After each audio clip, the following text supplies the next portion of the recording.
Good afternoon, everyone. As the United States Consul General in Barcelona, it is once again a special honor for me to address all of you at the Barcelona Model United Nations Conference. The UN has played a crucial role in resolving conflict, providing humanitarian assistance, spurring sustainable development, promoting human rights, helping refugees, and, overall, pursuing a more just and peaceful world. Today in the United States, we celebrate the special holiday of Thanksgiving, a time when we pause to reflect on the past year and, of course, to give thanks. I am very thankful today that all of you are dedicating time to consider the challenges that our world is facing, particularly in the Middle East and North Africa. President Obama referred to this region of the world in his last address to the General Assembly of the United Nations. He recounted the progress made in the world over the last 8 years, thanks to the coordinated work of the member nations of the UN, but stressed that around the globe, we are seeing the same forces of global integration that have made us interdependent also expose deep fault lines in the existing international order.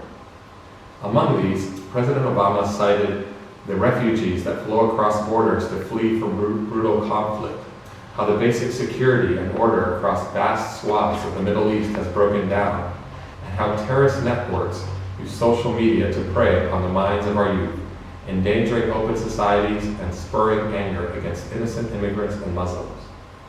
These are all issues that seriously affect the world region we will be discussing today, and that need to be addressed through a better model of cooperation and integration. I remember visiting the UN in New York with my parents during the UN's 50th anniversary over 20 years ago, learning about its mission and achievements and seeing the almost 200 flags together representing the UN's diverse members, attempting to address global challenges through dialogue, helped motivate me to become a diplomat. Today, we all take for granted the role of the UN in the realm of international relations. But back in the early 20th century, there wasn't such a thing. Can you imagine what it was like for those who shaped what would later become the UN? It was the tense post-World War II period. And those realities led to the founding of the United Nations in 1945, and getting agreement on this unprecedented international organization was far from easy. At that time, 51 countries ratified the UN Charter during a signing ceremony in San Francisco. Now, there are 193 member states.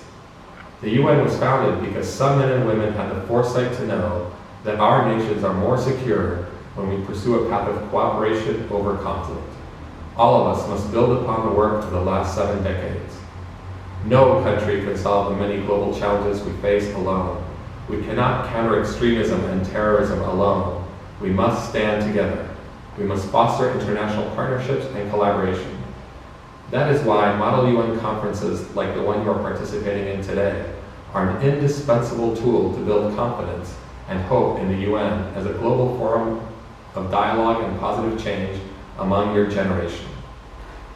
I have found during almost 17 years serving as a diplomat that international relations are, at the end of the day, relations among people, whether they are presidents or ordinary citizens. Take your time today to experience this people-to-people relationship.